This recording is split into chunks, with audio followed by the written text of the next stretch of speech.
সীমান্ত হত্যায় হত্যা, প্রত্যেকটা সীমান্ত হত্যাই আমাদের সার্বভৌমত্বের জন্য হুমকি। মাননীয় স্পিকার, একজন প্রতিমন্ত্রীর সেই খ্যাতির বিড়ম্বন আমরা দেখতে পাচ্ছি।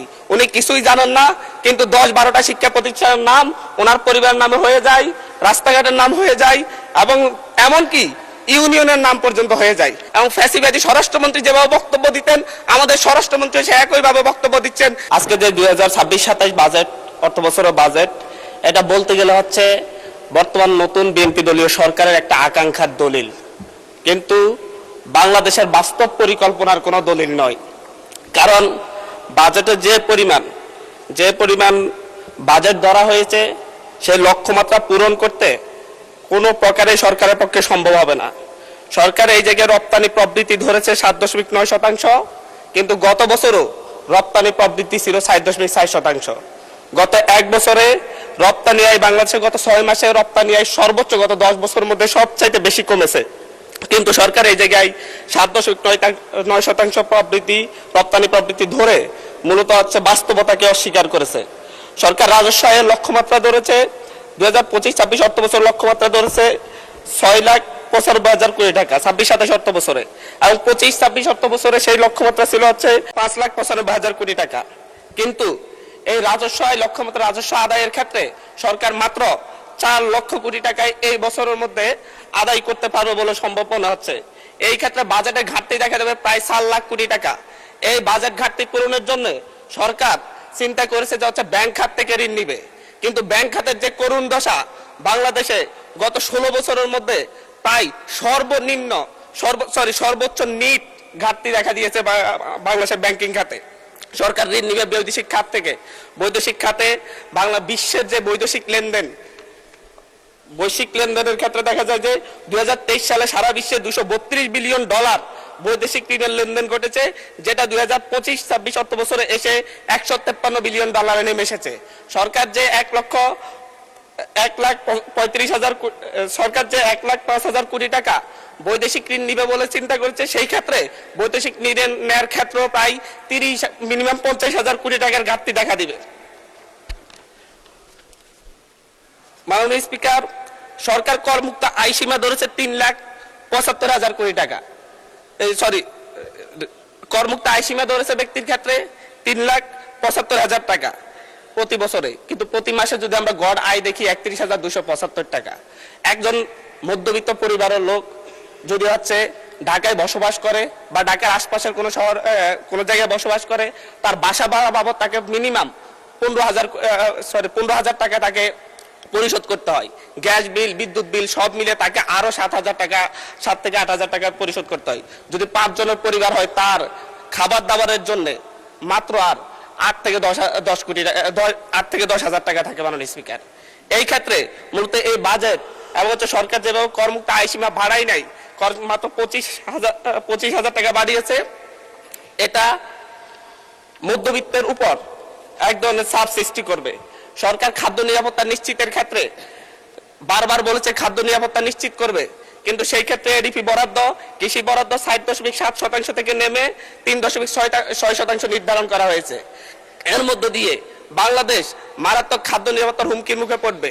পাশাপাশি হচ্ছে বাংলাদেশের খাদ্য উৎপাদনের পরে যে মধ্যস্বত্বভোগীরা যে পরিমাণ ছাদাবাজদের মাধ্যমে এবং মধ্যস্বত্বভোগীদের মাধ্যমে 10 টাকার পণ্য যেভাবে 70 টাকায় রূপান্তরিত হয়, সেটা বন্ধ করার ব্যাপারে, নিয়ন্ত্রণ করার ব্যাপারে সরকারের কোনো পদক্ষেপ আমরা লক্ষ্য করতেছি না। মাননীয় স্পিকার, আমরা আজকে এই 24 পরবর্তী এই সংসদে এসে আমরা একটা খ্যাতির বিড়ম্বনা দেখতে পাচ্ছি। মাননীয় স্পিকার, সর্বশেষ এরকম খ্যাতির বিড়ম্বনা দেখা গিয়েছে এবং শেখ মুজিবুর রহমানের ক্ষেত্রে।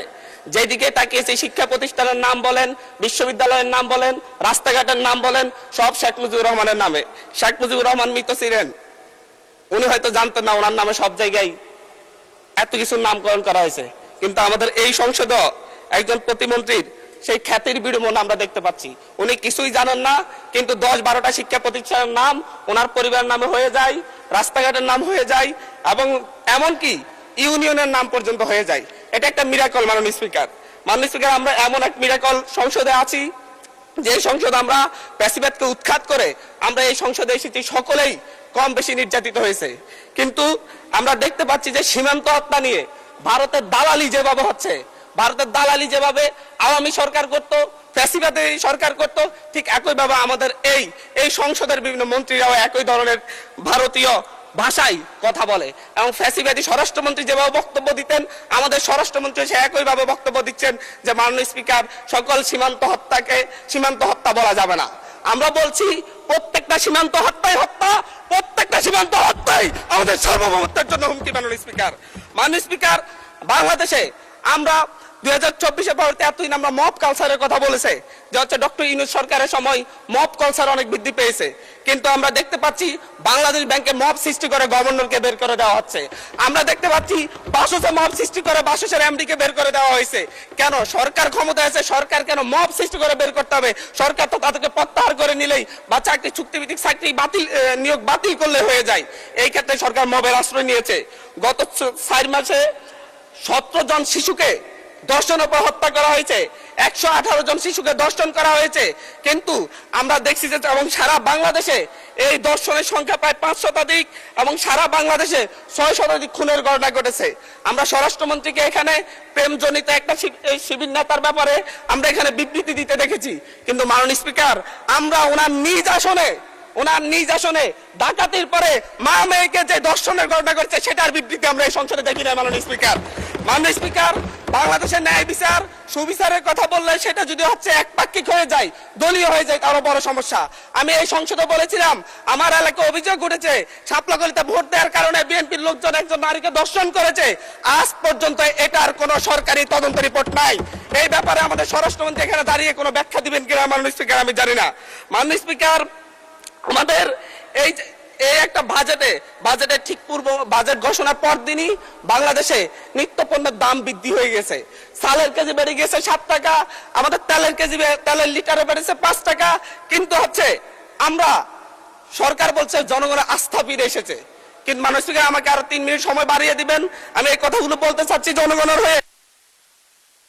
মাননীয় সদস্য, সম্মানিত বিরোধী দলীয় চিফ হুইপ 7 মিনিট দিয়েছেন আপনাকে সময়, তারপরেও আমার ডিসক্রিপশনে আরো 1 মিনিট বাড়ানো হলো। ধন্যবাদ। মাননীয় স্পিকার, সরকারের এই বাজেটের উপর যে জনগণের আস্থা নেই, ব্যবসায়ীদের আস্থা নেই, তার প্রমাণ বাজেটে খাদ্যপণ্যের দাম কমানোর একদিন ঠিক অব্যবহতি পরেই চালের দাম, ডাইলের দাম বাজারে, খুচরা বাজারে বেড়ে যাওয়া। মাননীয় স্পিকার, আমাদের মাননীয় প্রধানমন্ত্রী আজকে এখানে নেই।